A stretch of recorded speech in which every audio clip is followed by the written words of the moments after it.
Mr. DJ Rose, Verteezy, and C's. Welcome you to the No More Black Tears podcast. Black tears that's heaven sent. Barack the first black president. I love my black skin. I love walking in black excellence.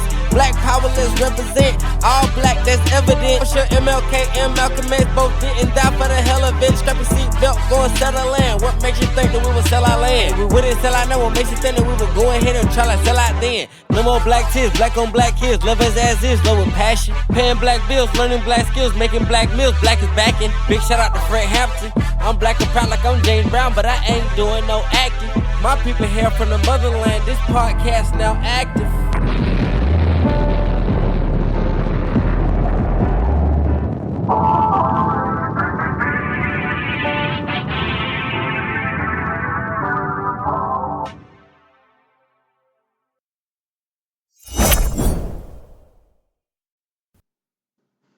No More Black Tears Radio, you know what I'm saying? We back in the building. You know what I'm saying? Me and Verteezy again, the last episode of the 2025. You know what I'm saying? Mr. DJ Rose.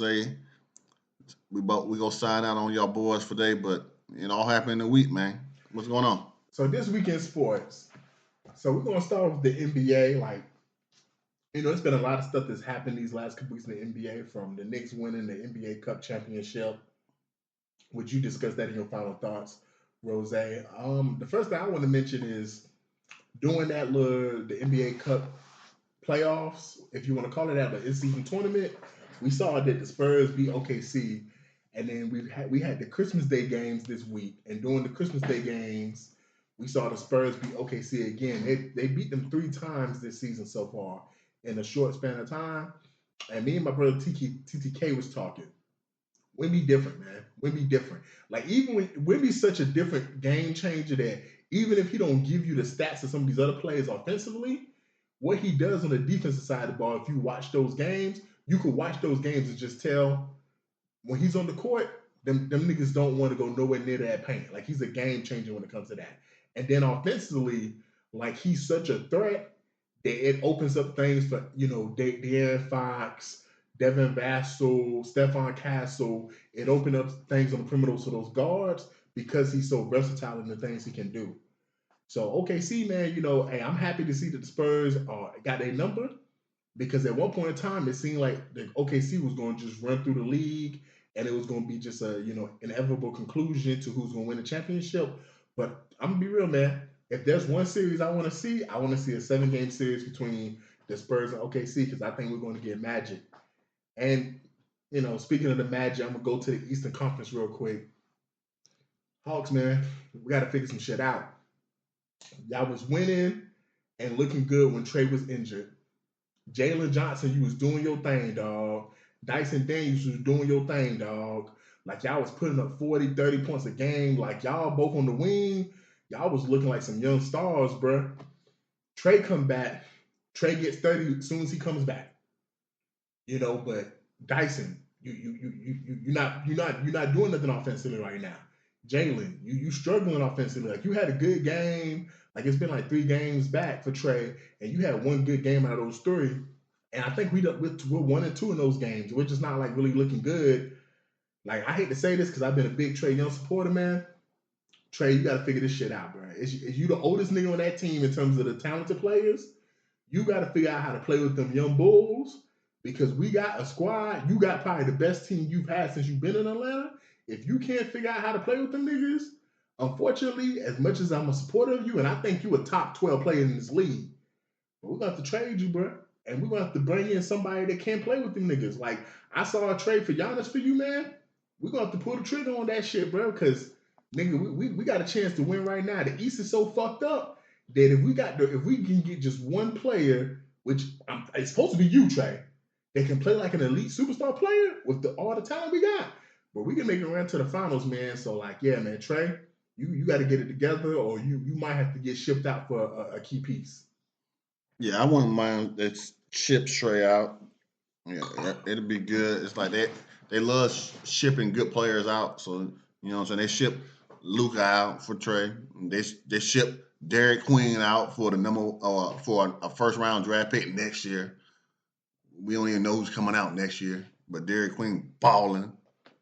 and he was balling in college, and he's one of the best rookies in the league right now. Him and Cooper I think they battling for rookie of the year. I'm not 100% sure, but just from word of mouth of people, saying the announcers talking, they love that kid. And I already said he was, I said at the draft, I want to say his coach said that if he was European, he would have been the first pick in the draft. You know what I'm saying? But unfortunately, but not unfortunately, he's a black kid. But shout out to and I hate to say this, shout out to the doggone Boston Celtics. You know what I'm saying? They're supposed to be washed without Tatum. You know what I'm saying? But they number 3 in the East right now. You know what I'm saying? And they only 5 games back from the number 1 spot. So shout out to them, man, because they were supposed to be cooked without Tatum. But Jaylen Brown holding the boys together. You know what I'm saying? They got a good coach. They're doing their thing. Surprisingly, Philly is in the playoff mix right now. We'll see how long that lasts.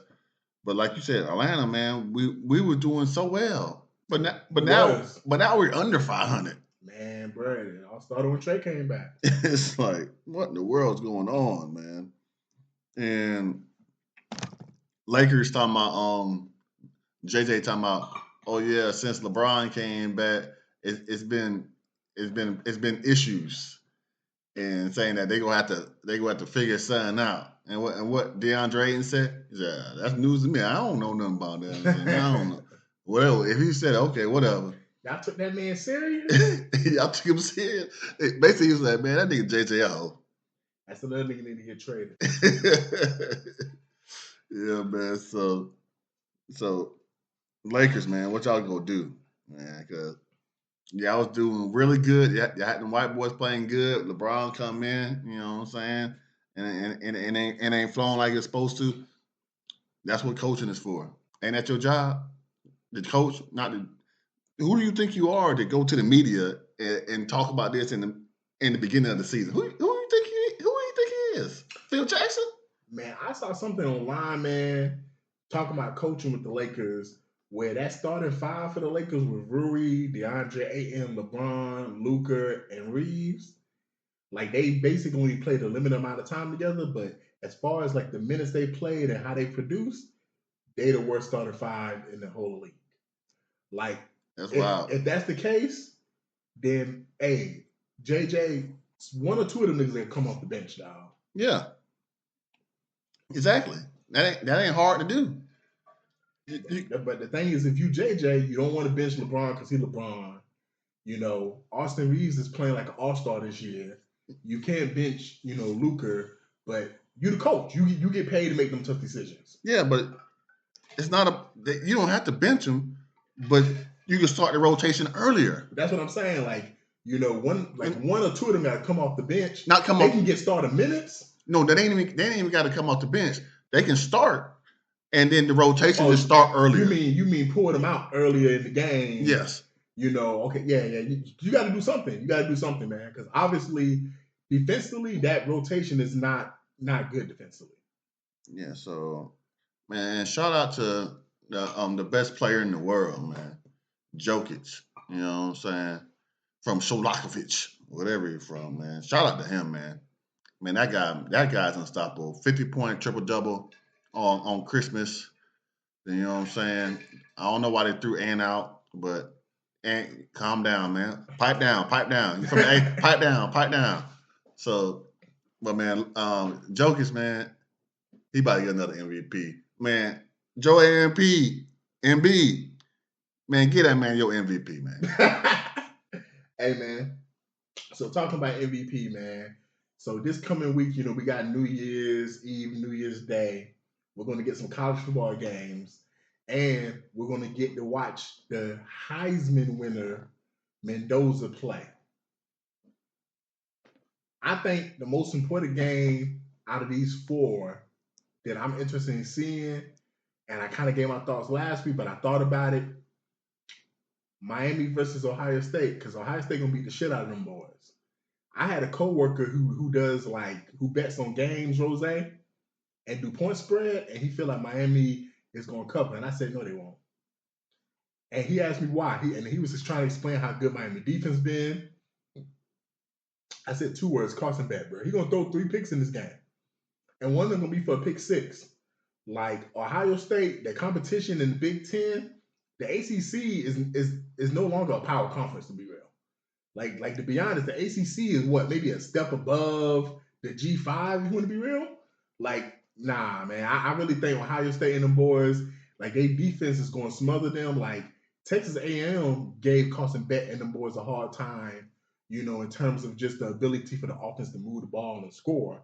And to be honest, the only thing Carson Bet really did in that game was he just didn't fuck up. Like he didn't do nothing in that game spectacular. You're gonna have a better defense with more talent, with first round picks on the defensive side of the ball. And then that Miami defense, they ain't never seen no offense like this. They ain't no offense in that ACC. Rose, they got Jeremiah Smith. They got Cornell Tate. They had a quarterback as good as Julian Sayon. Like that, they gonna score probably 40 points, bro. I see 40-14, bro. That's what I see in that game, man. And as far as like, any other games, fuck them other games. I'm gonna talk about bowl season. Man, it's time, bro. Let it go. Let these bowl games go. We don't need no bowl games, bro. Because as the weekend went on, ain't nobody talked about these fucking bowl games, bro. Like Rose, I remember when people actually was excited for bowl season. And people wanted to, watch the bowl games and stuff like that. But I look up, I'm like, oh damn, Georgia Tech in the bowl. And you know what? I didn't care. Like I just didn't care. I didn't care that they lost. If they would have won, I wouldn't have cared. But I remember when it mattered to make a bowl game because it just felt more special because you had limited playoff spots. It was either the old traditional BCS system where only 2 teams made it and the computers kind of picked, or we had that 4-team playoff. But since we got 12-team playoff, just really think about it, Rose. If you Vanderbilt, if you Texas, if you Georgia Tech, you came 1 or 2 spots from making the playoffs. Like, who gives a fuck about a bowl game now, man? Like, is there any bowl game that has happened so far that you was like, you sat down, watched from start to finish, and you was excited for? Yeah. Like, which bowl game? The Georgia Tech BYU game. I was waiting for that game, and I watched that game, and I can't name the other teams. I could probably name them, but there were some other games that were like really good to watch. Like I just like to watch the games. Like North Texas and San Diego State. It's like the score was 49-47. You know what I'm saying? It was a good, Virginia and Missouri. It was 13-7. It was a good game. You know what I'm saying? So I just like to watch football. You know what I'm saying? New Mexico and Minnesota went to overtime. I'm not saying we can't have football still. So I'm just saying we got to do something different in the bowl games, bro. The bowl games just don't mean shit. And it is what it is. That's what it is. So that's what it's always been. You know what I'm saying? I'm excited tomorrow. Georgia Southern play tomorrow in the bowl game against App State at 2:00 on ESPN. So I'm waiting to see that game. You know what I'm saying? So there's games out there that's I'm excited to see. Like another game that I'm excited to see is Iowa against Vanderbilt. But the thing about it is, as long as all that, 'cause I remember last year and this year, like Notre Dame saying, "Oh, we're not playing no games. We're not playing no bowl game." It's like, yeah, you don't have to, but I know last year, a lot of players sat out the game. They didn't play. They didn't play in the bowl games. But as long as the best players are playing in the bowl game, I'm excited to see them, and I want to see them. And as far as the playoffs, I still want to see Alabama and Indiana. That's the game I really want to see. I think Indiana's probably going to win, but I can see Bama pulling the upset. I can see Bama pulling the upset and people being mad. But I can see Bama pulling the upset. But do I want to see Alabama win? I never want to see Alabama win, but I can see them winning this game. And of course, Ole Miss, Georgia. That's gonna be a pretty good game. I got Georgia in that game by 15. So really that much? Yeah, 15. Yeah. I don't know, man. I think Georgia has been one of the, from what my coworker said, Georgia has been one of the worst teams this year in terms of covering. Like I think he said that he had put money on, was it Charleston? It was some sorry ass little school, and he said even though Georgia beat the shit out of them, they still didn't cover that game. Yeah, it's not about covering. I think they won like 35-3. So I don't know what the cover was. I don't care about the cover was, but we gonna win by 2 touchdowns. Yeah, but I'm saying like I can tell you right now against Ole Miss, that point spread is probably closer to like 8 points than 14.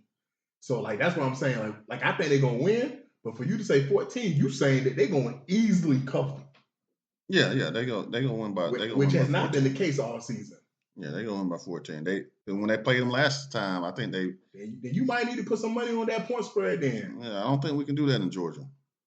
Oh no, it's a website. I got a coworker to do it. You just gotta. It's a certain website you got to do it on though. Yeah, I ain't trying to do all that. But Prize Picks lets you do that too though. They let you pick the game. But if you go deeper into it, you can do point spreads too. Oh, okay. You just can't parlay it like you do some of these other websites where you do like 4 or 5 games, but you can pick one game and just do the point spread for that one game, and you get more money than just picking the game. Okay. But if you feel that deep about it, hey, yeah, definitely, man. If you think they're gonna cover 14, I think they're gonna win, but I think Ole Miss is gonna put up a fight. Yeah, I because you got to think about it, because the last time they played, they beat them by, I want to say 8. Then they came around and beat Mississippi State by 20. They beat Texas by 25. They beat Alabama by 21. You know what I'm saying? They gonna put hands on them boys. Okay, so you just saying they on the road right now and they gonna continue that road. Yeah. Okay, I can see that, bro. I can see that, man. Well, hopefully these playoffs, continue to be good. The first round was hit and miss. There was some blowouts. There was 1 or 2 games that was really, really close. Today in the NFL, we had a lot of games that's going to have playoff implications. What games, from this week caught your eye? From this week, I guess Dolphins Buccaneers. I was watching that a little bit. It's like the Buccaneers, they have lost 7 out of 8 games, and they don't look like a playoff team. Baker still looks okay, but they don't look like a playoff team. And then the Panthers and the Seahawks. They went to the halftime 3-3, but then Panthers, I think they had maybe 70 yards total or something like that. It was a crazy stat that they had. It was crazy. I want to say it was maybe like their total team stats was, they had what, 140 yards total. That's crazy. Some of the Panthers? Yes. I mean, man, Seahawks had a good defense all year though. Yeah. What happened last week? How many points did Durant put up on them? 580. Almost 600 yards. So can we just compare Bryce Young and the Panthers to Matthew Stafford? They're both playoff teams. We're talking about playoff teams. And right now they're leading the NFC South, so they're a playoff. So let me just ask a question: Matthew Stafford or Bryce Young? We're not talking. Come on, stop asking dumb questions. Puka Nuka or Tatoya McMillan? Stop asking dumb questions. Calvin Williams or Rico Dollar? But you're saying they put up the points. It's because look at who they got on offense. But you said look at their defense, though. Yeah, if they got a good defense, they shouldn't be letting a team score. Put up almost 600 yards. Come on, man. That offense is very good. It is very good, but they still shouldn't let. If it's only because of the defense, it's not only because of the defense. It's because Bryce Young sucks, but he's okay. Nah, he don't suck because he does. He's a Bama bum because he's had some really good games this year. He's a Bama bum. Tua has some good games too, and he on the bench. He a Bama bum. You know what I'm saying? Gosh, they ain't playoff contention right now, man. Like the talent on that Panthers team, no one thought they was gonna be in this position. Yeah, nobody Bryce did. Young had to do something right now. Yeah, like he done had games where he done balled out. Like Bryce Young is a decent quarterback. He ain't on Matthew Stafford level, obviously, but he a decent quarterback though. Yeah, so they should have had more than 140 yards total yards. That's all I'm trying to say. Because they're supposed to be a playoff team, so you got to do better than that. Yeah, I mean, you should have did better than that, but I just want to make sure that, I've been watching the Seahawks this year. That defense has been one of the better defenses this year, man. They got a really talented defense that we don't talk about. And they do. That's what I'm saying. I'm not taking that from them. But we're not going to... Especially if you remember their head coach. Their head coach made his market on defense. Yeah, he was in Baltimore. So I expect their defense to ball out. Yeah, so well, 580.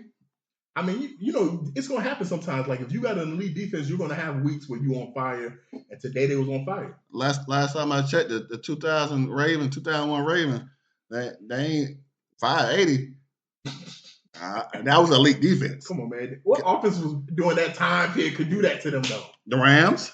Did they play the Rams that year? No, they didn't. But there was offenses out there though. Nigga, the Rams was probably the only offense that could have did that to them. There was offenses out there though. I watched that season, nigga. Let's not make it seem like the quarterback play was amazing during that time period. Yeah, it was. Niggas was barely throwing for 3,000 yards in the season. Yeah, they was. Talking about yards throwing. Caleb Williams was supposed to be the first Bears quarterback to throw 4,000. He ain't gonna do it. Yeah, man, he's had a good season though, man. Shout out to him though, man. Yeah, I wonderful respect him, season. man. Yeah, Wonderful season. Yeah, definitely a good season, man. Keep painting your nails. And then another game. Bro, you mad because this nigga still pay his nails, bro? I ain't mad at him. Keep doing your thing. I say keep doing it. If it worked for you, it worked. Get a commercial, bro. Yeah, keep painting them. You know what I'm saying? But you ain't gonna get my respect as a man by doing that. But you're a hell of a football player. Yeah, for sure, man. Yeah, because there's gay football players out there too, so ain't no wrong with that. So, but yeah, what you got? Yeah, man. The Texas Chargers game, that game stuck out, man, because that game was important for both teams, man. Like for the Texans, they had a chance to. In fact, I don't think the Jags clinched the division today. So like that kept the division alive for the Texans for them to win a division. So that game was important for them. But then for the Chargers, like they still had a chance to get the division. And for the Chargers to lay that kind of egg and look that bad in the first half against the Texans, and then for Justin Herbert just not to show up, like I feel like we're not saying enough about Justin Herbert's performance this season in terms of how bad he's been. Like for you to have Lad McConkey, Keenan Allen who could still play, Quentin Johnson who has balled this year, like he's been hit and miss some weeks, but for the most part, he's balled this season. Amarian Hampton, who once he got healthy and once he basically started getting the reps, has been an elite running back in the league this year. And the tight end, Odison, who's been one of the better tight ends in the season for the most part. Like, and that Chargers defense has been pretty straight. Like, I don't understand how Justin Herbert has not performed better. And then I look at someone like CJ Stroud to get what he got offensively out of that team. Like, yeah, he didn't play a perfect game, Rose, but he's throwing to people like Higgins and people that we don't really know who the fuck these niggas is. His only good receiver is Nico Collins. Like, let me make this very clear. Outside of Nico Collins on that Texas offense, there's nobody on that Houston offense that you'd rather have than everyone I just named on that Chargers offense. Like, they have a running back that started for them by the name of Woody Marks. Who the fuck is this nigga? Like, where did this nigga come from? Like, Dalton Schultz is they started tight end right now, and he's been basically kind of mid all year. There is no number 2 receiver that you look at and you fear. Christian Kirk was supposed to be the number 2 receiver coming in this year, and he has been washed most of the season. Yeah, but I think their best player is Xavier Hutchinson.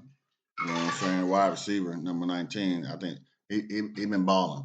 He's probably been one of the more consistent players for them, man. But that like, I just feel like CJ Stroud, as much as we slammed him early in the year, like for him these last couple of weeks to kind of get that offense going with the limited weapons they have, when you watch him go against Justin Herbert, it kind of does put in perspective of they got to give him more help on that offensive side of the ball in Houston.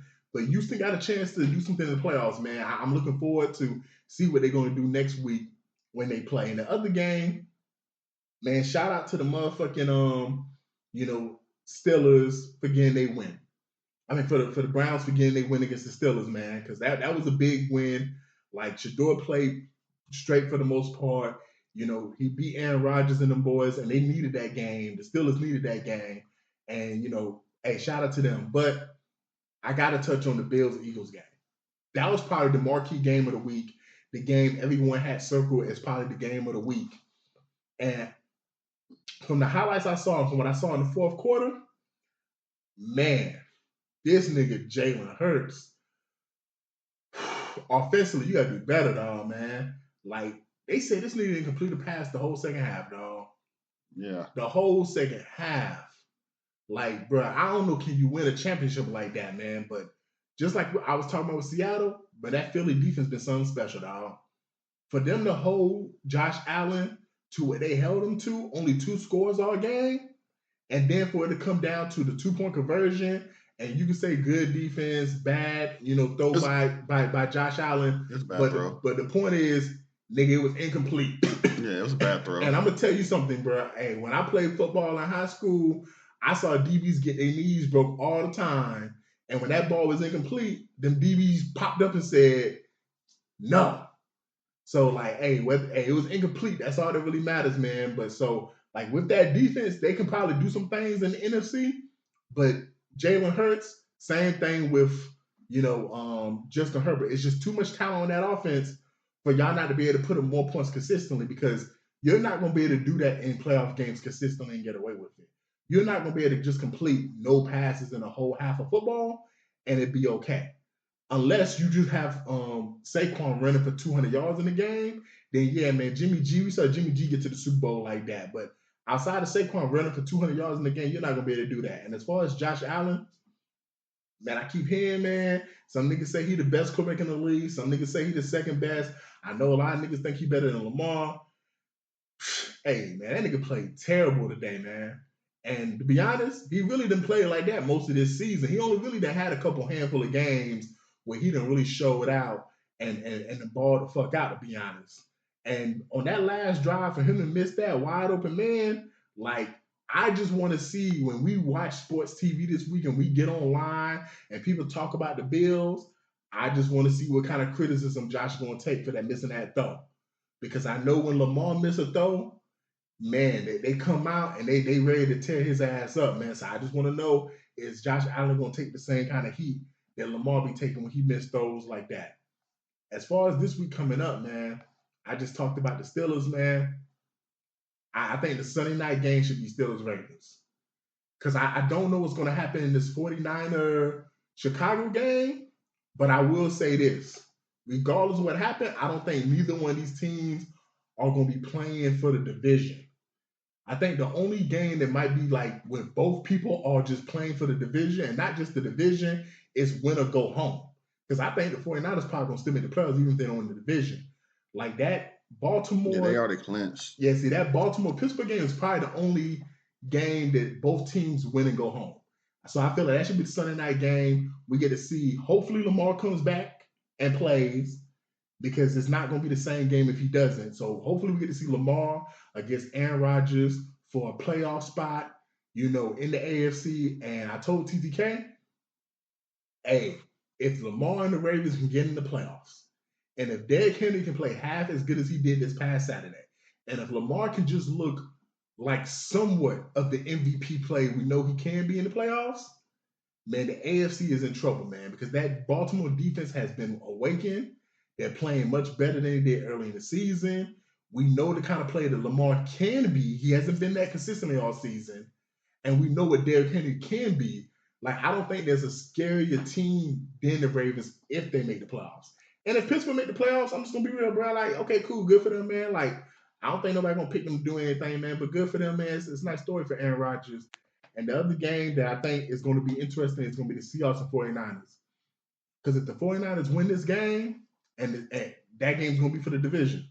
Even though both teams in the playoffs. That's the number one spot. Yeah, it's going to be for the division and potentially the number one seed for the 49ers. Yeah, if they win out. One of other teams to lose, but I think if they win out, they get the seed. The Seahawks will, but I want to say.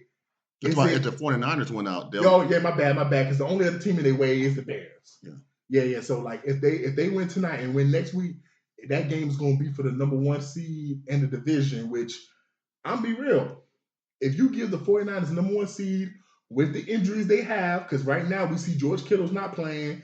Fred Warner's out. I don't know if Fred Warner out for the year. I don't know. Is he out for the year? Yeah. Okay, so Fred Warner's out for the year, but George Kittle should come back, and they got other players that they're missing. So a week off will kind of help that team out. Plus, Kyle Shanahan, as much as I dislike him, if you give him a 2 weeks to prepare for a team, he's going to have an offensive game plan. So that first playoff game is going to be easy for them.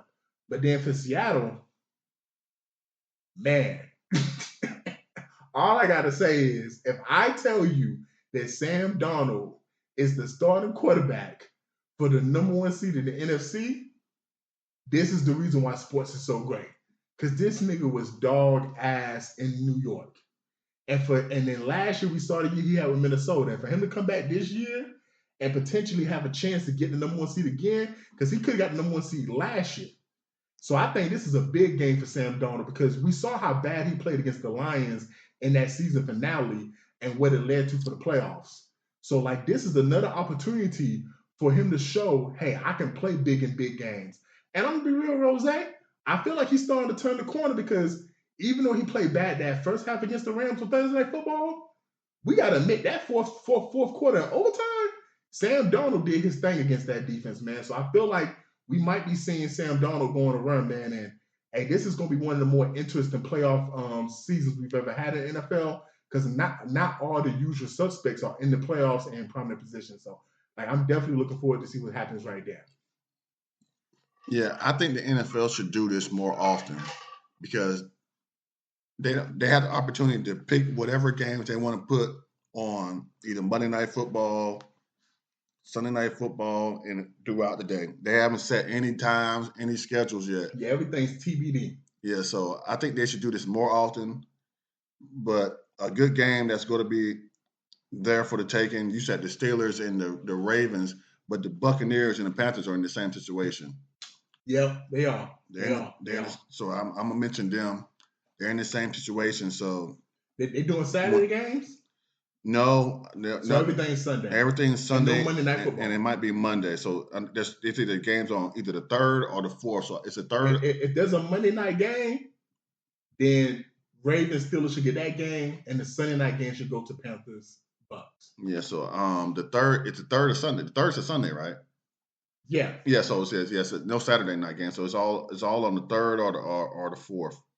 And the way they got it set up, they're saying either the 3rd is Saturday, the 4th is Sunday. Okay, so there's no Monday night games. There's no Monday night games. So. No Monday night games. So the late Saturday night game should be Panthers Bucks, and the late Sunday night game, if it was me, would be Ravens Steelers. Yeah, so that's gonna be a good game, or it should be. It's supposed to be a good game. I'm not saying it's gonna be. It's not. I'm saying it's gonna be good enough to watch, but it's gonna be good enough to watch. But it's not. It's probably gonna be an ugly game. You know what I'm saying? Talking about Panthers and Bucks. Yeah. But I'm going for the Panthers to win the division. Since Atlanta didn't do. I rather have the Panthers winning than Tampa Bay. Hey man, what about that scenario where the Panthers can lose and still win the division? Oh, they can? There's somebody else? How? So if Atlanta wins against the Rams tomorrow and wins against the Saints next week, if the Panthers lose to the Bucks, it will be a three-way tie for the division. And for some reason, the Panthers had a tiebreaker. So they can lose to the Bucks if the Falcons can win out. So I thought we was eliminated. We are eliminated. But there's no way we can win the division. There's no way we can win But it can still be a three-way tie. It could be a three-way tie, which means the tiebreaker will go to the Panthers. Oh, wow. That's some crazy shit, ain't it? Shout out to Atlanta then. Yeah. So now if you the Bucks, you gotta hope Atlanta lose one of these next 2 games, and you take care of business. Yeah, but like you said, the other game is going to be it's the Seahawks and the 49ers. That's the game that for all the marbles. So that's the one. Yeah, that definitely is the one. I think that one should be the last game we should see. That one, the Steelers, Ravens, we could put that on earlier in the day or the 4:00 Sunday game, or it could be because that's gonna be a boring game too. Especially I don't think Steelers Ravens. That's gonna be a boring game. That's gonna be that. It all depends if Lamar plays. Yeah, I don't think he's right. I don't think he's right. Hey, I'm gonna be real, bro. I don't care if I got 40% on Lamar. That's still better than 100% of some of these other niggas in the league. So if I get 40% of Lamar for a big time game, man, I still watch that shit, bro. Like we still good, man. Like I feel like the winner go home games gotta be in the prime time slot. Like it gotta be in the prime time slot. Like those are the games that you gotta put in the key slots for everyone to watch. And all the other games that's just about seeding, you can figure that shit out because traditionally, Rose, man, some of these teams don't give a fuck about seeding, man. So some of these teams might bench their niggas just because of the fact like they don't feel like there's a difference between being the 5th and the 6th seed. So like that to me, hey, you got to put the winner go home games in the primetime slots. Yeah, only way I disagree with that because when I can host and I can sleep in my own bed for number one spot. I said the 5th and 6th spot. Oh yeah, but yeah, I ain't worried about those. It's just that Seahawks 49ers game. I think that's gonna be the most exciting game, especially if 49ers win tonight against the Bears. Well, it also depends on what the Rams do because they're in the same situation like the NFC South, where like if the Rams need to lose one of these two games, I think to jump for the 49ers. 49ers, I think the 49ers will run their own destiny. So they control their own destiny. Yeah. Okay. Because like I said, I don't remember what I last saw. I know the Seahawks. They win next week. They number 1 seed. Yeah. Same with. And I thought it was if the Seahawks lose and the Rams win out. Yeah. Then it's the Rams. Yeah. 49ers. But it could be what you're saying. 49ers since last week, as long as they win out, they go get the number 1 seed. Okay, then. So it could. Yeah. I mean. I'll put that over the Bucks. I'll put that over the Bucks Panthers then, bro. Like if it's only 2 primetime slots, yeah, I just feel like the Steelers Ravens is such a historic rivalry that deserves one of the slots. Yeah, and one of them can be the 4:00 game of the day. Yeah, you know, I would put the Panthers Bucks at the 4:00 game. Yeah, so, but yeah, and what you got? The final thoughts? Yeah, man, I want to talk about someone from the Ravens, man. I want to talk about Derrick Henry, dog. This man had a hell of a game yesterday, man. Almost 200 yards rushing, 4 touchdowns. Not almost. He had 200. Oh, he had 200 yards rushing, 4 touchdowns.